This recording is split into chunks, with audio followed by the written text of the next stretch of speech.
علیکم ورحمۃ اللہ وبرکاتہ۔ ان الحمد للہ نحمده ونستعینه ونستغفره ونؤمن به ونتوکل علیہ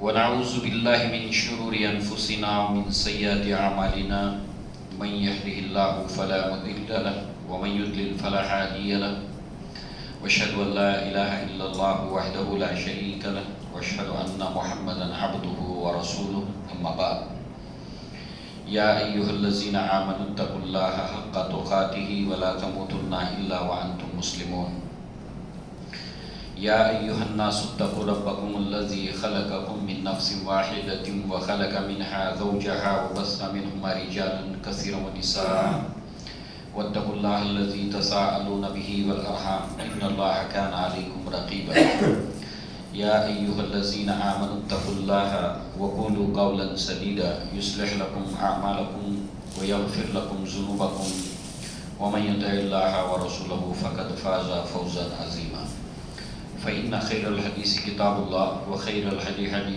محمد صلی اللہ علیہ وسلم وشر الامور محدثاتها وكل محدثة بدعة وكل بدعة ضلالة وكل ضلالة في النار وقال اللہ تبارک وتعالی لقد كان لكم في رسول الله أسوة حسنة لمن كان يرجو الله واليوم الآخر وذكر الله كثيرا رب اشرح لي صدري ويسر لي أمري واحلل عقدة من لساني يفقهوا قولي اللهم أرنا الحق حقا وارزقنا اتباعه وأرنا الباطل باطلا وارزقنا اجتنابه آمين يا رب العالمين اللهم لا سهل إلا ما جعلته سهلا وأنت تجعل الحزن سهلا إذا شئت۔ اللہ کے نبی صلی اللہ علیہ وسلم کی سیرت پاکیزہ زندگی، اس کا سلسلے وار درس ہم سن رہے ہیں۔ اس زندگی کا وہ حصہ جو نبوت کے پہلے کا ہے، اس کے واقعات کو ہم دیکھ رہے ہیں یکے بعد دیگرے، جن میں سے آج انشاءاللہ حلف الفضول، یہ ایک ٹریٹی ہے، ایک ایگریمنٹ ہے جو نبوت سے پہلے کے واقعات میں سے ہے۔ اللہ کے نبی کی زندگی کے 3 معاہدات، 3 ٹریٹی، 3 ایگریمنٹس بہت اہم ہیں، اور یہ 3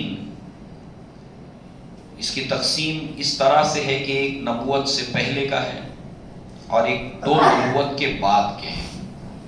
ایک حلف الفضول جس کو ہم اس وقت سن رہے ہیں، سنیں گے اس کی تفصیلات، دوسرے صلح حدیبیہ، اور تیسرے میثاق مدینہ۔ یہ اللہ کے نبی صلی اللہ علیہ وسلم کی مدبرانہ شاہکار ہے، دور اندیشی۔ اللہ تعالیٰ نے آپ کو جو ذہنی صلاحیتیں عطا کی تھی، اس کا ایک بہت بڑا شاہکار ہے یہ 3 میثاق۔ اس کو جتنا انسان غور سے پڑھے، سنے، ظاہر سی بات ہے کہ ہماری اپنی زندگی میں، اور بالخصوص ہم جس ملک میں رہتے ہیں، وہاں کے لیے اس میں بہت سی نصیحتیں، سبق، عبرتیں موجود ہیں۔ پوری دنیا کے مسلمانوں کے لیے اللہ کے نبی کی زندگی میں، اور تمام انسانوں کے لیے اللہ کے نبی کی زندگی میں بہترین نمونہ ہے۔ مگر چونکہ یہ حصہ ہم پڑھ رہے ہیں کہ جو اللہ کے نبی نے ٹریٹیز کی ہیں، معاہدات کیے ہیں، ایگریمنٹس کیے ہیں،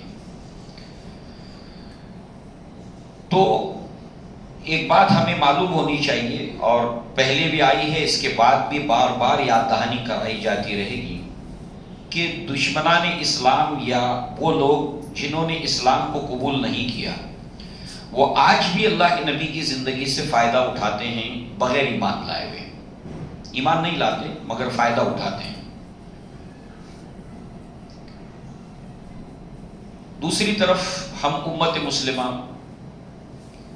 ایک بہت بڑی تعداد ہے جو اللہ کے نبی کی زندگی سے واقف ہی نہیں ہے، جبکہ اللہ کے نبی کی زندگی مسلمانوں کے بچے بچے کو معلوم ہونی چاہیے، ہر بچہ اللہ کے نبی کی زندگی کے بارے میں جانتا ہو۔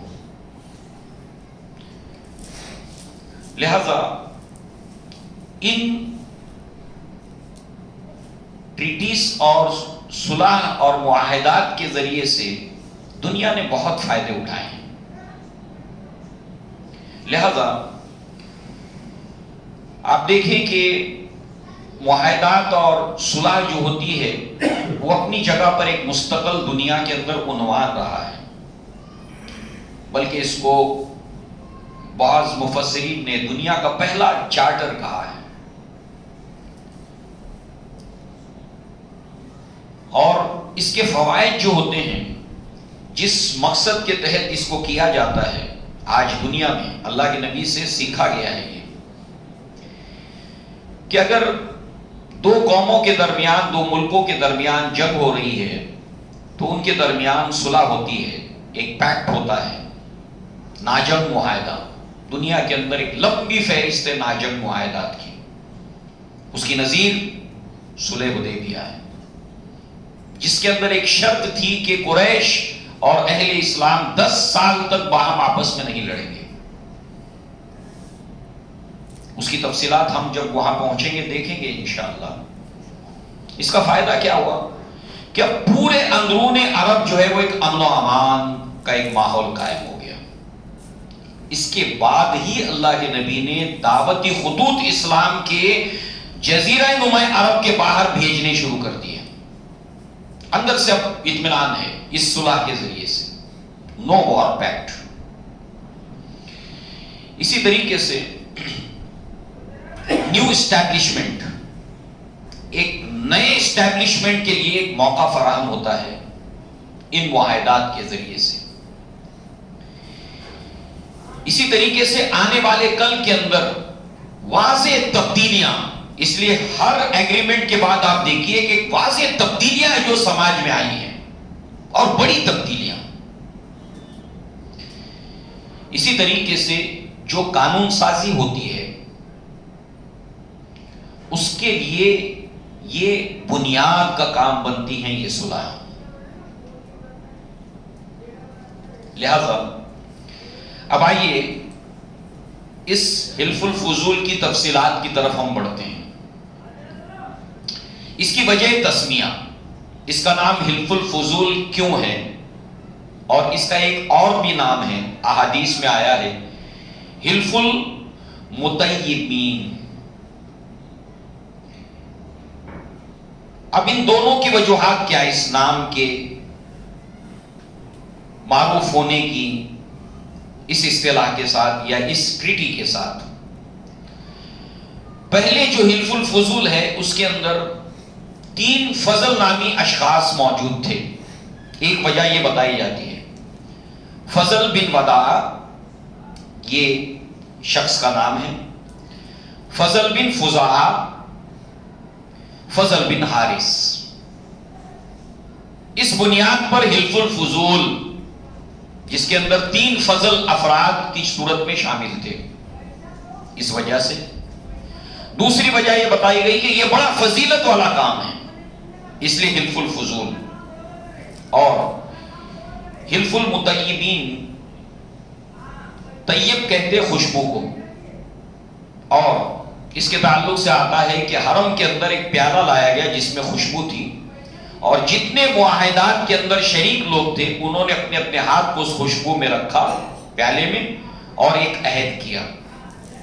تو یہ ان 2 ناموں کی وجوہات کہ اس کا نام حلف الفضول کیوں ہے، اس کا نام حلف المطیبین کیوں ہے۔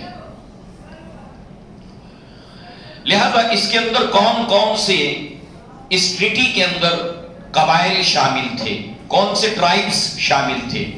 بنو ہاشم، بنو عبد المطلب، اسد بن عبد العزا، بنو زہرہ بن کلاب، بنو تیم، اور اس کے علاوہ دیگر اور قبائل اس معاہدے کے اندر، اس صلح کے اندر شامل تھے۔ صلح نہیں، معاہدے کے اندر، اس ٹریٹی کے اندر۔ اللہ کے نبی صلی اللہ علیہ وسلم فرماتے ہیں شہدت حلف المطیبین، اس روایت کے اندر مطیبین لفظ آیا ہے، مع عمومتی، اس پیکٹ کے اندر میں اپنے چچاؤں کے ساتھ موجود تھا، وانا غلام فما احب ان لی حمر النعام وانی انقصه، مسند احمد میں روایت ہے اور اس کے علاوہ دیگر کتب احادیث کے اندر، میں اس بات کو ہرگز پسند نہیں کرتا کہ اس معاہدے کو توڑ دوں، گرچہ کہ مجھے سرخ اونٹوں کا ایک ریوڑ کیوں نہ دے دیا جائے۔ سرخ اونٹ مطلب کہ سب سے مہنگا اور قیمتی اونٹ، اس کا پورا ایک باڑہ دے دیا جائے، ریوڑ دے دیا جائے، میں اس کے عوض میں اس کو توڑنا پسند نہیں کروں گا۔ اس کی اہمیت کے بارے میں پتہ چلتا ہے۔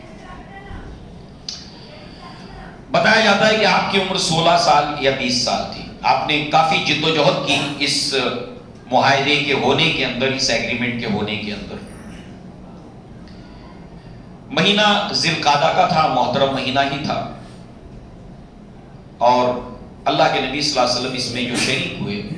اب اس کا پس منظر کیا ہے، یہ معاہدہ ہوا کیوں، اس کا بیک گراؤنڈ کیا ہے۔ ایک شخص ہے جس کا نام ہے عاص بن وائل سہمی۔ عاص بن وائل ایک بہت مشہور نام ہے، دشمنان اسلام کے اندر اللہ کے نبی کے زمانے میں پہلی صف کا یہ شخص ہے، اللہ کے نبی کی مخالفت میں آگے آگے بڑے سرداروں میں سے ایک سردار ہے۔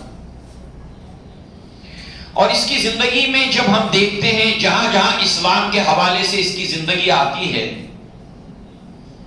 اس کا ایک اصول ہم کو نظر آتا ہے، ویسے تو بہت لوگوں کا یہ اصول تھا وہاں پر مکہ میں، مائٹ از رائٹ، جس کی لاٹھی اس کی بھینس، اس طرح کا انسان تھا یہ، طاقت تو تھی، سردار بھی تھا۔ اس کی کئی مثالیں ہم کو ملتی ہیں۔ مثال کے طور پر خباب بن ارط رضی اللہ عنہ، اس شخص کو سمجھیے آپ، معاہدے کا پس منظر اور بیک گراؤنڈ۔ خباب بن ارط رضی اللہ عنہ پیشے کے اعتبار سے ایک لوہار تھے، اسلام لائے تھے، اس نے کام کروایا، ایک کے بعد ایک کام کروایا ان سے، مگر کام کا جو اجرت ہے کام کی وہ دینے کو تیار نہیں ہے۔ خباب بن ارط مطالبہ کر رہے ہیں کہ تم نے جو مجھ سے کام کرایا میری مزدوری مجھے دے دو، مگر یہ دینے کے لیے تیار نہیں۔ ایک مرتبہ جب خباب بن ارط مجھ سے مطالبہ کرتے ہیں کہ میرا جو بقایا ہے وہ لوٹا دو، تو کہتا ہے کہ خباب ابن، تم جو ہے وہ اسلام سے پھر جاؤ، اللہ کے نبی صلی اللہ علیہ وسلم کی رسالت کا انکار کر دو، میں تمہارا بقایا لوٹا دوں گا۔ تو خباب ابن ارط ترکی بترکی جواب دیتے ہیں کہ چاہے تم فنا ہو جاؤ، تمہیں موت آ جائے، مجھے موت آ جائے، مرنے کے بعد پھر تم دوبارہ زندہ کیے جاؤ، تب بھی یہ نہیں ہو سکتا، یہ ناممکن ہے، انہونی ہے۔ تو کہا کہ اچھا میں مر جاؤں گا تو پھر اس کے بعد دوبارہ زندہ کیا جاؤں گا؟ کہا ہاں۔ تو پھر ایک کام کرتے ہیں کہ جب میں مرنے کے بعد دوبارہ زندہ کیا جاؤں تو پھر میں دوبارہ ایسے ہی مال دیا جاؤں گا، ایسے ہی رشتہ دار اولاد دیا جاؤں گا۔ ایسی بہت سی غلط فہمی میں لوگ مبتلا ہوتے ہیں، مسلمان بھی، کہ اگر اللہ نے مجھے ڈھیر مال دیا ہے اور مجھے اولاد دی ہے تو یہ اللہ کا فضل ہے، اس لیے اپنے بنگلے کے اوپر، اپنی عمارتوں پر، اپنی گاڑی پر لکھتے ھذا من فضل ربی، یہ میرے رب کا فضل ہے۔ اب دنیا میں دیا اس کا مطلب وہ خوش ہے مجھ سے، اس کا مطلب بلال سے ناراض تھے اللہ تعالیٰ، اس کا مطلب اللہ کے نبی کے گھر میں 40 دن تک چولہا نہیں جلتا تھا، اللہ تعالیٰ ان سے ناراض ہے۔ اس کا دیا جانا دلیل نہیں ہے کہ وہ راضی ہے، اس کا نہیں دیا جانا اس کے ناراضگی کی دلیل نہیں ہے، نہیں دیا جانا امتحان ہے، دیا جانا بھی امتحان ہے۔ اس کے آیت کے آگے پیچھے بہت کچھ ہے، کس نے کہا، کیوں کہا، کیا موقع، کیا محل تھا، اس کا سیاق و سباق کیا ہے۔ تو یہ بات سلیمان علیہ السلام نے کہی تھی، اس وقت کہی تھی جب ایک شخص جس کو اللہ نے علم دیا تھا پلک جھپکتے ہی وہ ملکہ سبا کا تخت لا کر جب حاضر کر دیتا ہے اتنی دیر کے اندر، اس وقت جو ہے وہ سلیمان علیہ السلام کہتے ہیں ھذا من فضل ربی، یہ میرے رب کا فضل ہے۔ آگے کی بات غائب ہے، گاڑی کے اوپر صرف اتنا ہے، ھذا من فضل ربی، بنگلے کے اوپر، گھر کے اندر ھذا، اس کے آگے بھی ہے کچھ، وہ کیا ہے؟ سلیمان علیہ السلام آگے کہتے لیبلونی، وہ میرا امتحان لے رہا ہے، اشکر ام اکفر، کہ ان نعمتوں کو پانے کے بعد میں اس کا شکر کرتا ہوں کہ ناشکری کرتا ہوں، پوری بات یہ ہے۔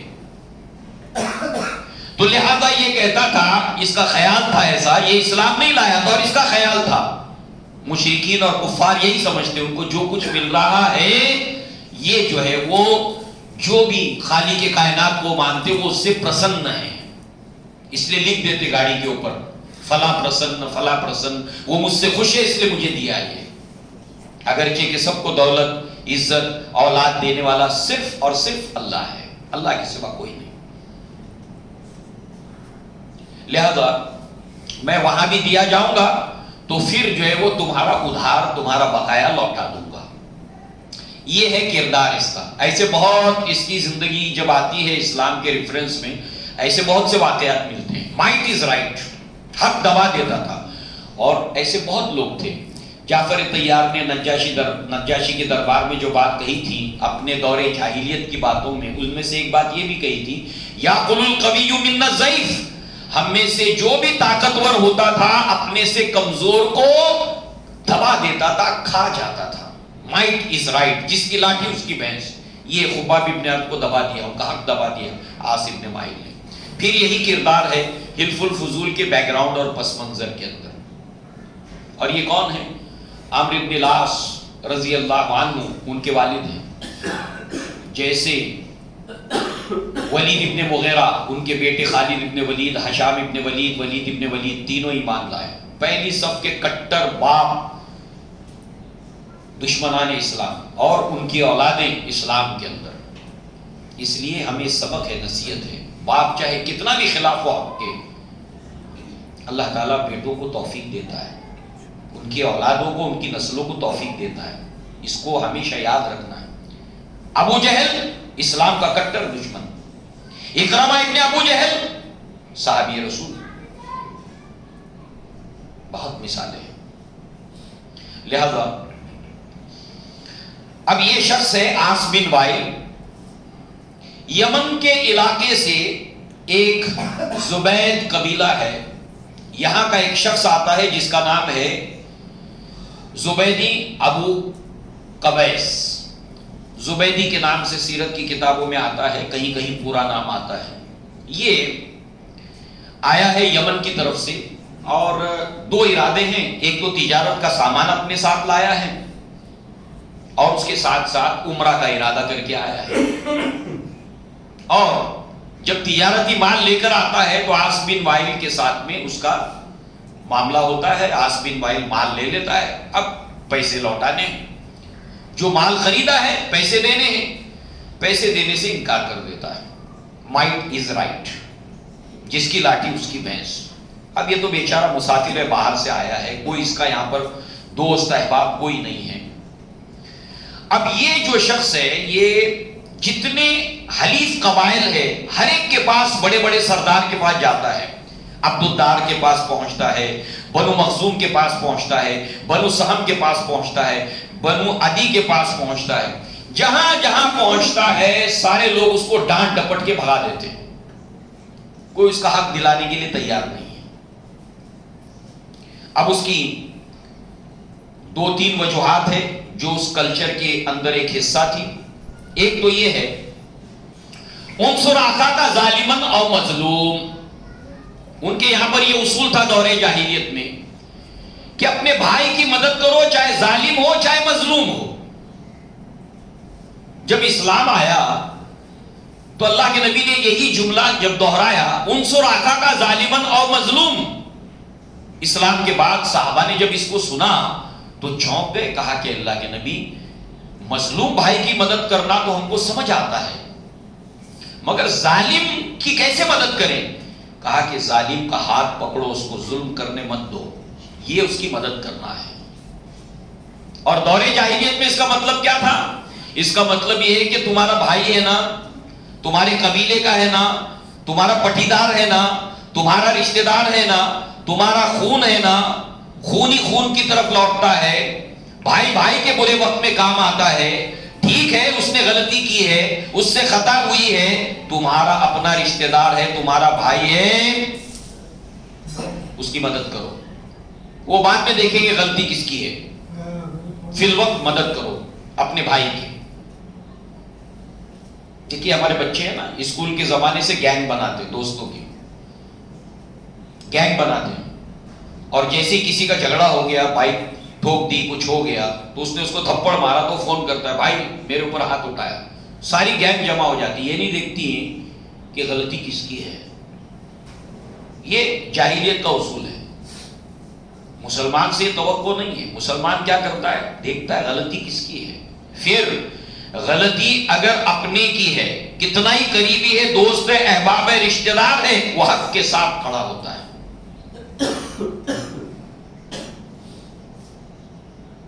لہذا ایک تو یہ تھا کہ ان کے یہاں پر اپنے بھائی برادر کی مدد کرنا، یہ نہیں دیکھنا ہے کہ وہ ظالم ہے کہ مظلوم ہے. ایک دوسرے یاقل القوی من الضعیف، جو طاقتور ہے کمزور کو دبا دیتا ہے، اسی اصول کے تحت. اور تیسرا عاص بن وائل ایک بہت مکہ کا بڑا لیڈر تھا. اب اس کے معاملے میں کون ہاتھ ڈالے، اس لیے کوئی اس کے اندر مداخلت نہیں کر رہا ہے. اب یہ بیچارہ مسافر پریشان، اس کے پاس اس کے پاس، کہ بھائی یا تو میرا مال دلوا دو یا تو میرے پیسے دلوا دو. بہرحال وہ پریشان ہوا، اور پھر اس کے بعد جو ہے وہ طلوع آفتاب کے بعد، وہ احرام پہن رکھا اس نے، ابھی تک عمرہ مکمل نہیں کیا، اسی کو لے کے پریشان ہے، احرام پہنا ہوا ہے.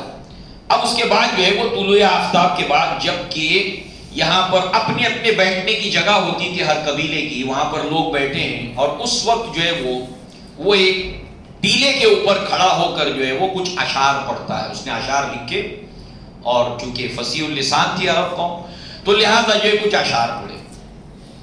یا آل فہر لمظلوم بضاعتہ ببطن مکہ ناہی الداری والنفر، کہ اے آل فہر، یعنی کل قریش کی برانچز تھیں، بنو عدی، بنی مخزوم، بنو تیم، بنو عدی، بنو سعد، بنو ہاشم، بنو عبد المطلب، یہ سب برانچز تھی، اور یہ کل ملا کر اے بنو فہر، سارے قریش کے قبائل، ان کو مخاطب کیا. ایک مظلوم مدد کے لیے تمہیں پکارتا ہے کہ جس کا مال غصب کر لیا گیا. لہذا کہاں پر، ببطن مکہ، بطن کہتے پیٹ کو، مطلب عین مکہ کے اندر، مکہ کا پیٹ یعنی میجر سٹی، کوئی باہر کی بات نہیں ہے، آؤٹ آف سٹی کی بات نہیں ہے کہ وہاں کا معاملہ ہے. لہذا بطن مکہ کے اندر اس کے ساتھ میں یہ ظلم ہوا ہے، لہذا وہ ایک غریب الوطن ہے، غریب الدیار ہے، وہاں پر یہاں پر اس کا کوئی نہیں ہے، اجنبی ہے. لہذا جو ہے وہ اس کے کوئی دوست، رشتہ دار، نفری اس وقت اس کی مدد کے لیے یہاں پر موجود نہیں ہے، وہ یکا اور تنہا ہے. اور اس نے ابھی تک جو ہے وہ احرام کی حالت احرام میں ہے اور اپنے عمرہ کو مکمل نہیں کیا ہے. لہذا حجر اور ہجر کے درمیان رہنے والوں، حجر اور ہجر، ایک حجر اسود ہے اور ہجر رکن یمانی، اس کے مابین رہنے والوں، اس کے آس پاس رہنے والوں، اس نے دعائی دی خانہ کعبہ میں حجر اسود اور رکن یمانی کی. اس کے بین کے اندر رہنے والوں کہ بے شک عزت اس کی ہے، وقار اس کا ہے، کہ جو عہد کا پاسدار ہے، وعدے کو پورا کرنے والا ہے، اور ایسے چادر والے کی کوئی عزت نہیں ہے جو اپنے عہد و پیما کا پورا کرنے والا نہیں ہے، اور فاجر کے لیے کوئی عزت نہیں ہے، اور دغا کرنے والے کے لیے، دھوکہ دینے والے کی کوئی عزت نہیں ہے. دعائی دی اس نے. اب ظاہر سی بات ہے کہ اس طرح کے کیریکٹر سماج میں ہوتے ہیں، جیسے عبداللہ ابن ابی، اللہ تعالیٰ نے ایک تشبیہ دی قرآن میں، خشب مسندہ، یعنی ان کا 1.5-6 فٹ سے زیادہ ہائٹ ہے، رنگ بالکل جو ہے وہ سرخی مائل، اور اس کے کپڑے اور اس کی وضاحت اور اس کا چلنا، آدمی اس سے امپریس ہوتا ہے۔ اللہ تعالیٰ نے فرمایا کہ یہ خوشبو مسندہ، یعنی یہ ان کی مثال ایسی ہے کہ جیسے ایسا درخت جو اپنی جڑ سے علیحدہ کر دیا گیا ہو، ایسا درخت جو جڑ سے اکھاڑ کر پھینک دیا گیا ہو، اس کے اوپر کبھی بہار نہیں آتی، ہاں دکھنے میں ڈیل ڈول ہے اس کا۔ تو ایسی شخصیتیں بہت سی ہوتی ہیں، پرسنالٹی ہوتی ہے، مگر کیریکٹر اور کردار نام کی کوئی چیز نہیں ہوتی ہے، زبان کا کوئی پاس لحاظ نہیں، وعدے کا کوئی لحاظ نہیں، اس طرح کی شخصیت ان کے ظاہری اس پرسنالٹی سے متاثر ہونے کی ضرورت نہیں۔ وہی بات یہ کہتا ہے، دھوکہ دینے والا، وعدہ خلافی کرنے والا، معاملات کے اندر جو ہے وہ گڑبڑیاں کرنے والا، وہ عزت کے لائق نہیں ہو سکتا۔ لہذا اب اس کے بعد جو ہے وہ یہ جب اشعار پڑھے تو وہاں پر اللہ کے نبی کے چچا زبیر بن عبد المطلب موجود تھے۔ یہ جو کرب و اضطراب کے ساتھ پریشانی کی حالت کے اندر، اس کے اندر وہ اشعار بھی شامل تھے کہ جس کے بال پراگندہ ہے اور اس کا احرام جو ہے وہ میلا ہو چکا ہے، لہذا یہ ساری باتیں سننے کے بعد جو ہے وہ آپ کے چچا زبیر بن عبد المطلب جو ہے وہ بےتاب ہو گئے، بے قرار ہو گئے، اور پھر انہوں نے سب سے پہلے انیشیٹو لیا۔ دیکھیے کوئی برائی جب سماج میں انسان دیکھتا ہے، بہت سے لوگوں کے دلوں میں ہوتی ہے وہ بات کہ یہ غلط ہے، یہ غلط ہے، غلط ہے، مگر اللہ جس کو توفیق دیتا ہے وہ پہل کرتا ہے، اور یہ قائدانہ صلاحیت کی بھی ایک علامت ہے۔ برا تو سبھی سمجھ رہے ہیں، مگر اللہ تعالیٰ جس کو توفیق دیتا ہے وہ آواز کو اٹھاتا ہے، قدم بڑھاتا ہے، اور پھر کیا ہوتا ہے، سب لوگ جن کے دل کے اندر یہ درد ہوتا ہے لبیک کہتے ہوئے حاضر ہوتے ہیں۔ اس سے کیا معلوم ہوا؟ اس سے معلوم یہ ہوا کہ بہت سے لوگ ایک درد کو، ایک غم کو اپنے سینے میں لیے ہوئے ہوتے ہیں، بس کسی کو پہل کرنے کی ضرورت ہوتی ہے۔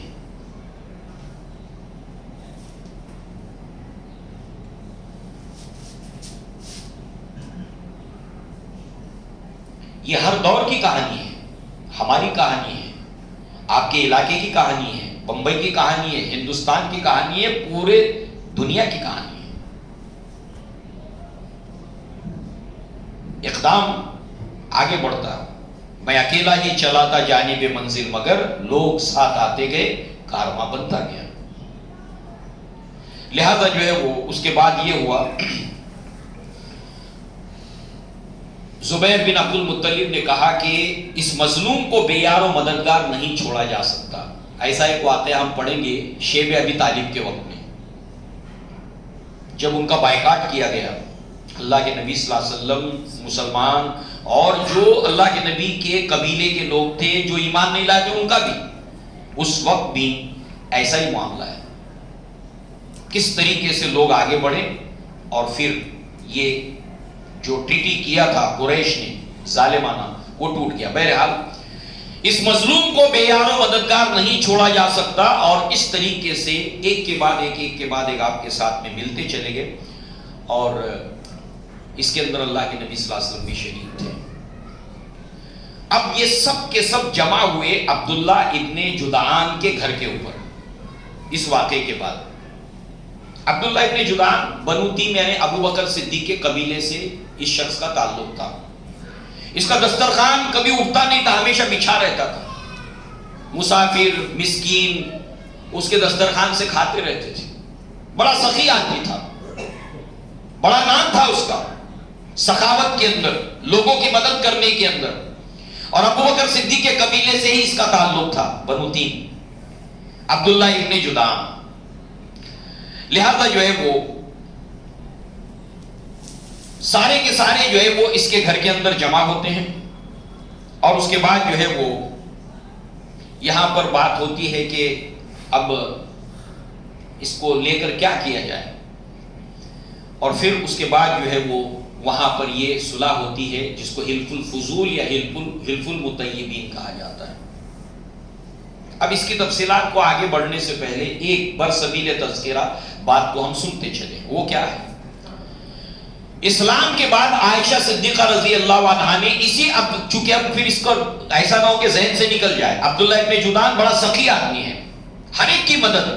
مکہ کے مشہور لوگوں میں سے کہ جو ہر ایک کی مدد کرتا ہے، بھوکوں کو کھانا کھلانا، یتیموں کی جو ہے وہ دیکھ بھال کرنا، بیواؤں کی نگہبانی کرنا، ہر نیکی کے کام میں آگے. تو اس کے ان تمام نیکیوں کے کاموں کو ذہن میں رکھتے ہوئے نبی کے نبوت کے زمانے سے پہلے یہ فوت ہو گیا، انتقال ہو گیا اس کا. تو چونکہ ابوبکر صدیق کے قبیلے سے تھا، عائشہ صدیقہ کے قبیلے سے تھا، اور بڑا معروف تھا، بڑا اچھا آدمی تھا، سخی تھا.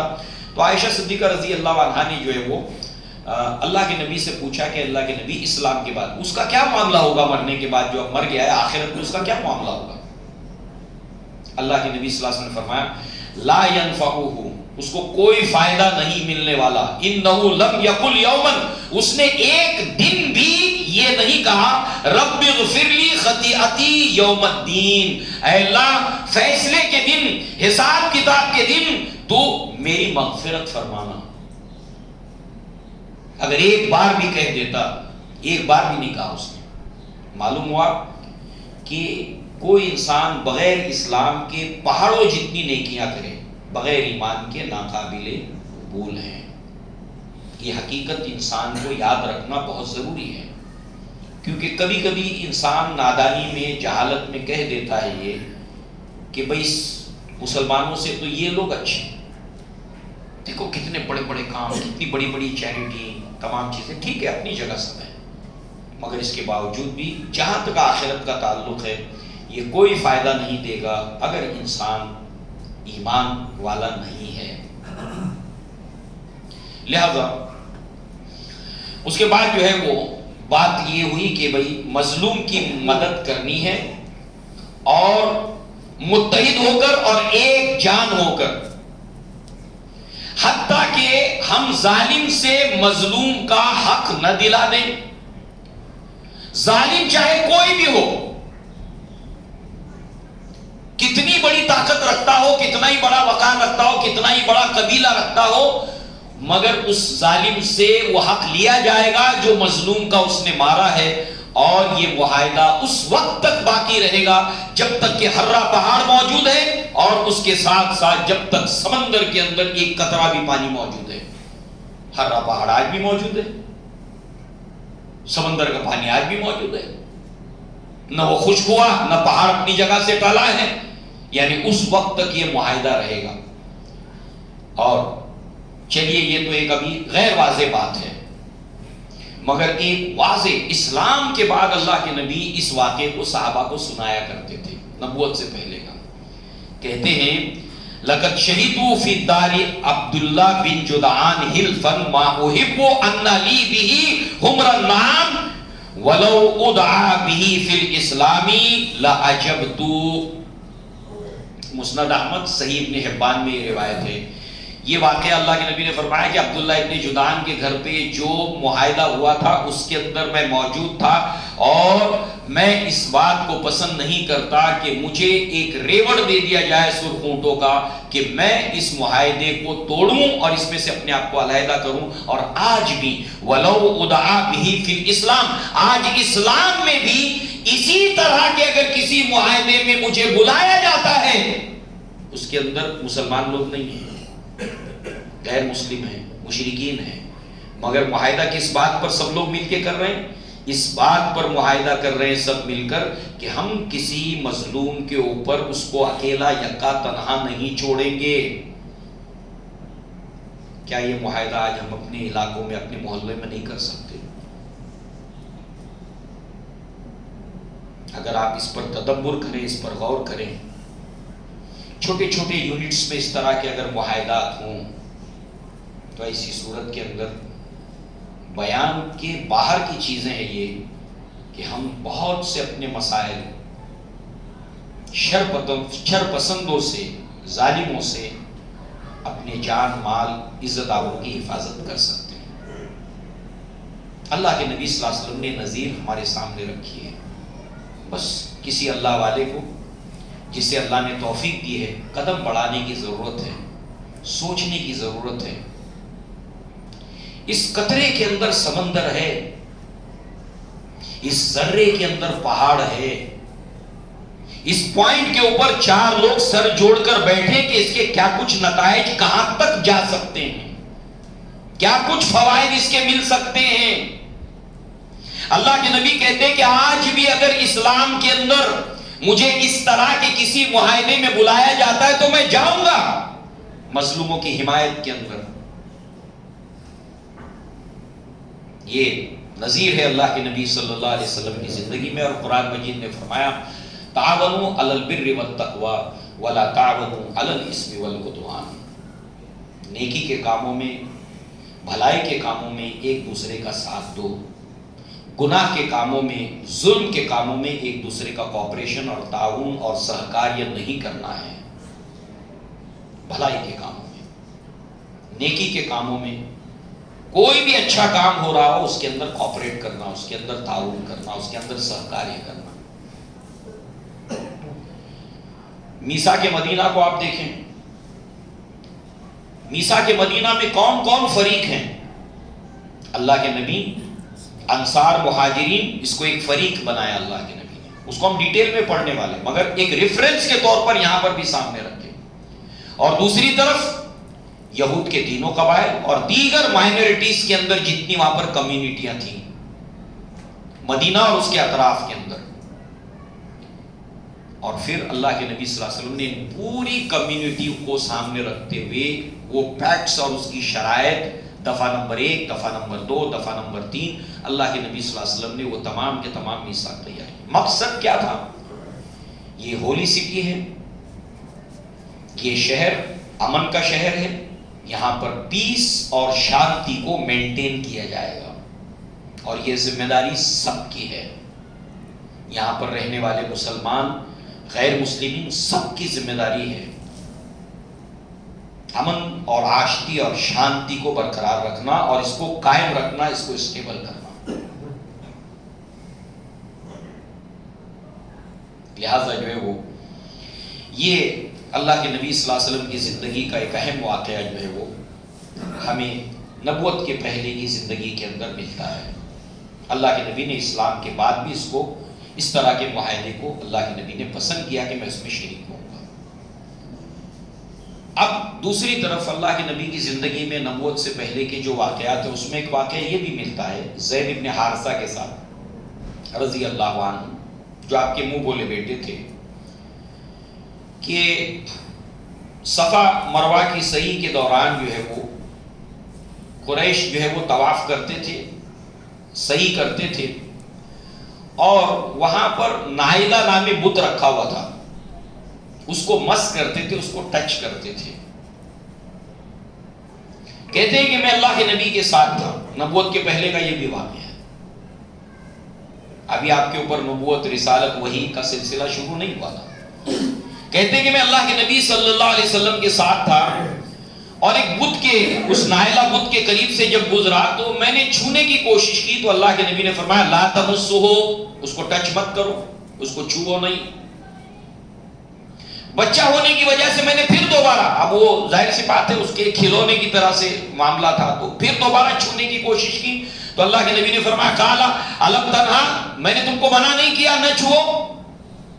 یعنی اتنی کراہیت بتوں سے اسلام سے پہلے بھی اللہ کے نبی صلی اللہ علیہ وسلم. فتح مکہ کے وقت اللہ کے نبی صلی اللہ علیہ وسلم نے کیا کیا ہے؟ چھوا نہیں ہے. آپ کے پاس کمان تھی، آپ نے کمان کو ٹچ نہیں کیا. اس کو جو کہا اللہ کے نبی نے اس کو عملاً پیش بھی کیا.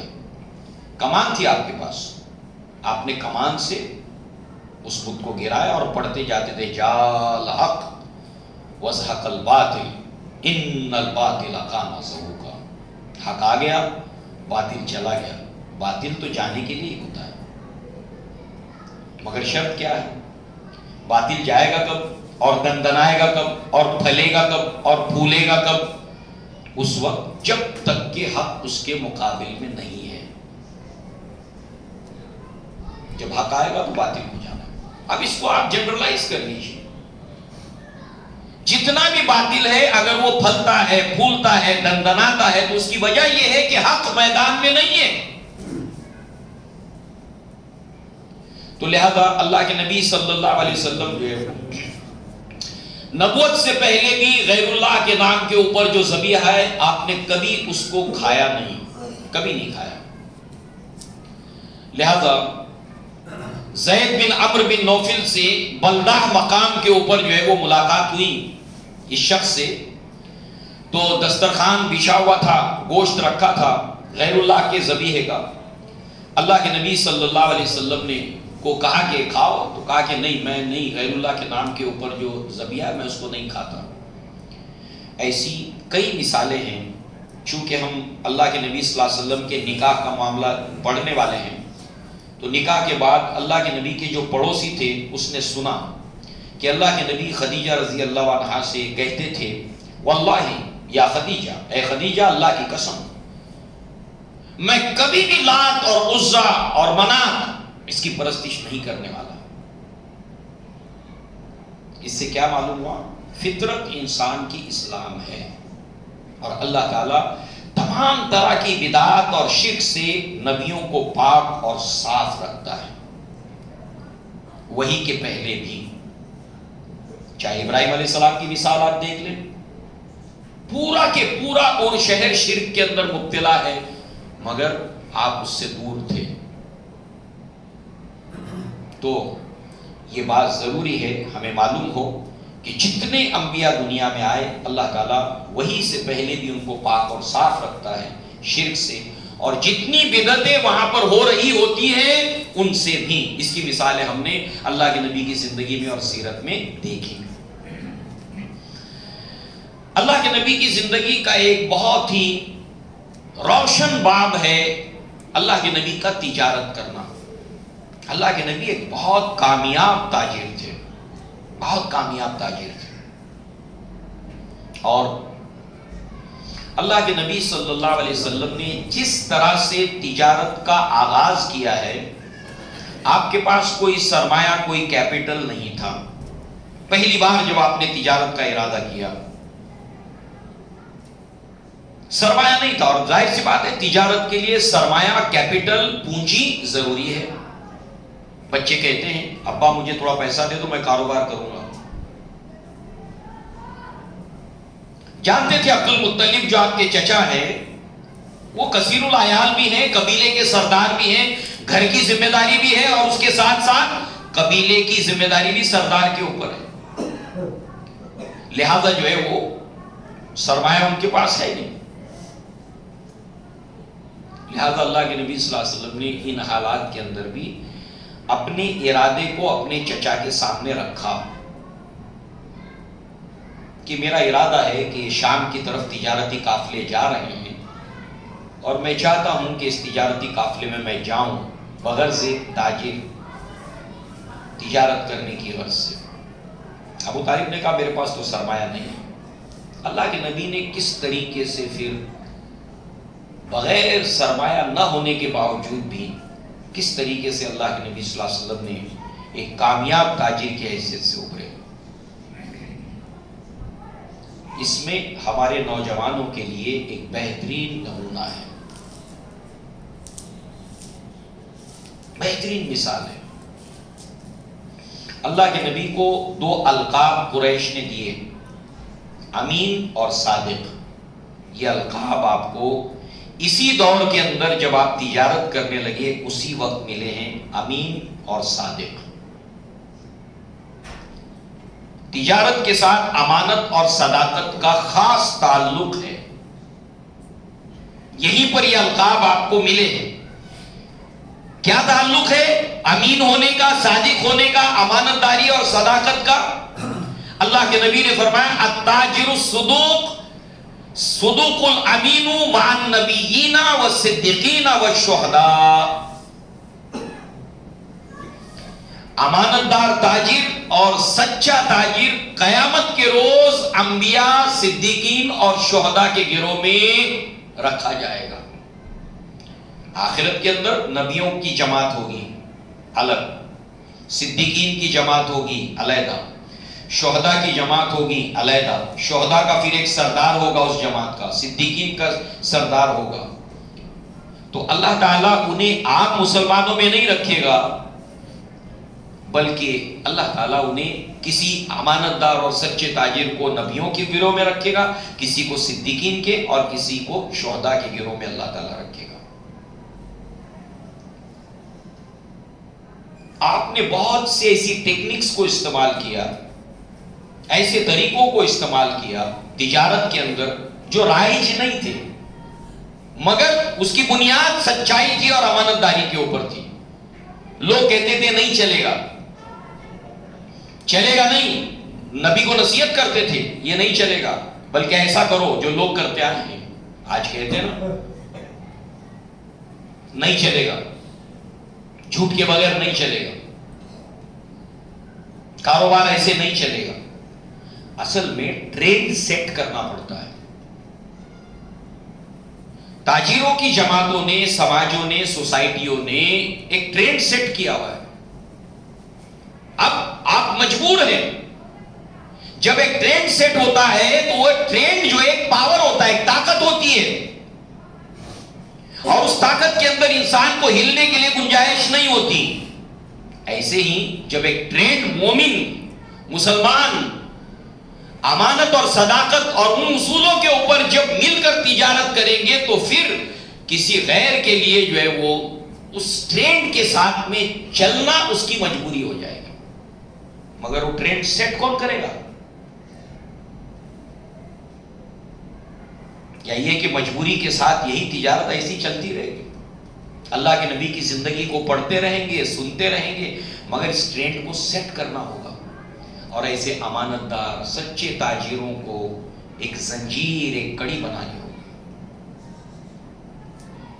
اور ایک ٹرینڈ سیٹ کرنا ہوگا کہ اس دائرے میں آؤ گے تو یہی طریقہ اختیار کرنا ہوگا.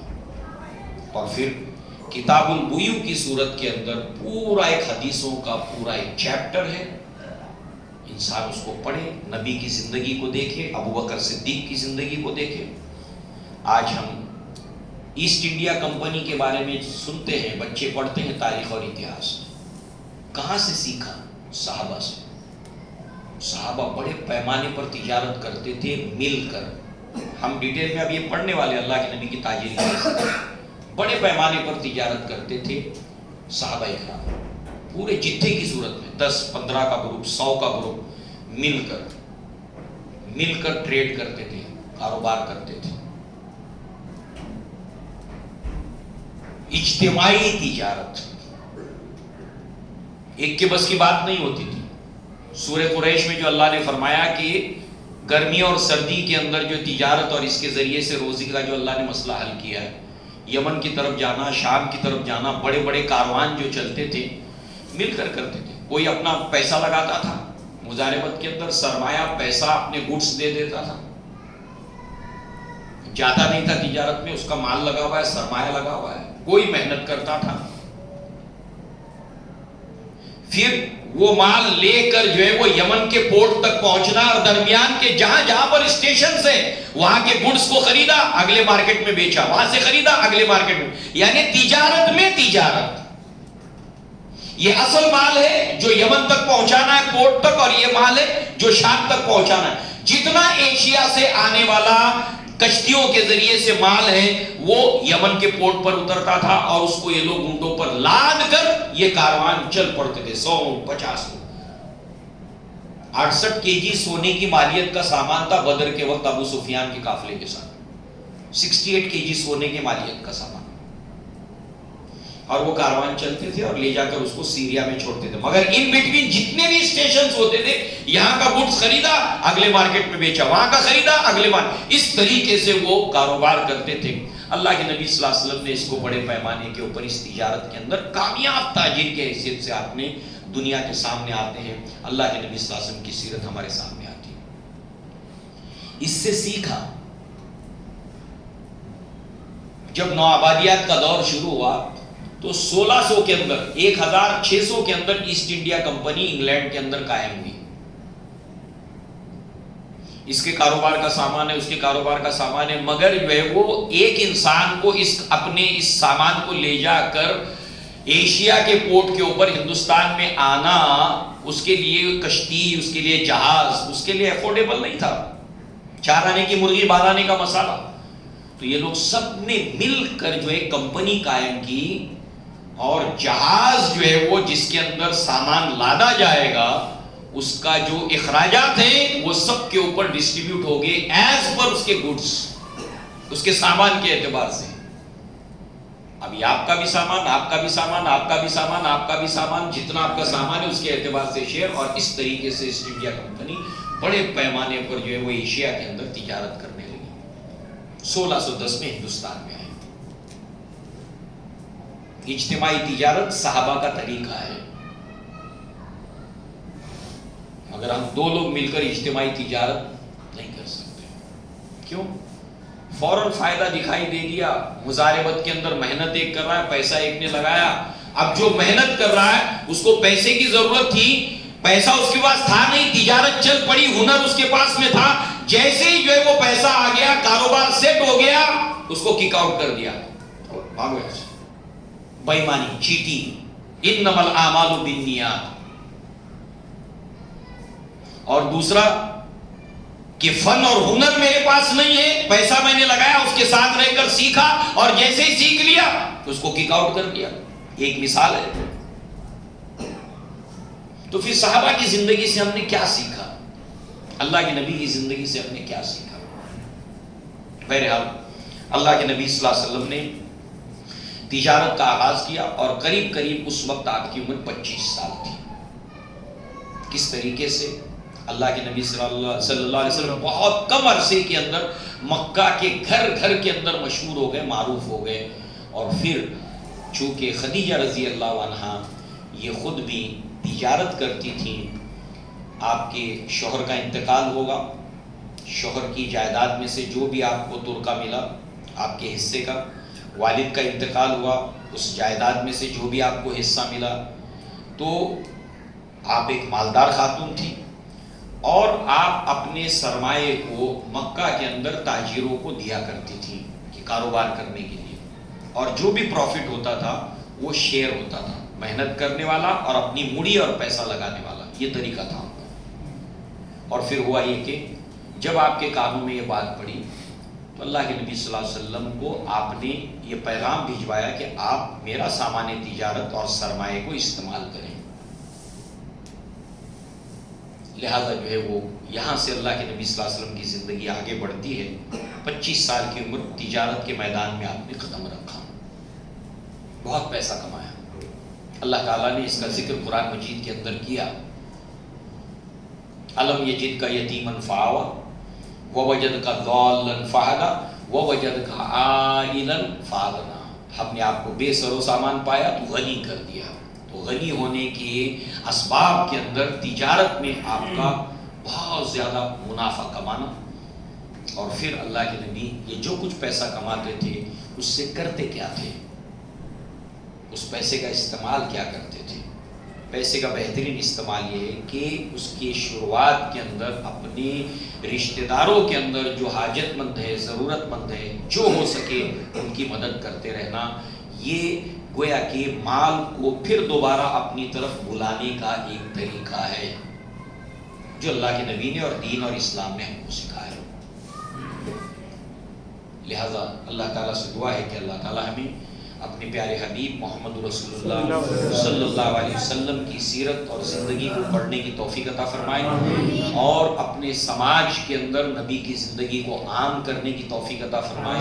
اللہ تعالیٰ ہمیں توفیق دے کہ ہم لوگوں کو اللہ کے نبی کی زندگی سے جوڑیں، صحابہ کی زندگی سے جوڑیں، اور آپ کے نقش قدم پر چلنے والے بنیں. اقول قولی ھذا واستغفر اللہ لی ولکم ولسائر المسلمین والمسلمات، وآخر دعوانا ان الحمدللہ رب العالمین. السلام علیکم ورحمۃ اللہ وبرکاتہ.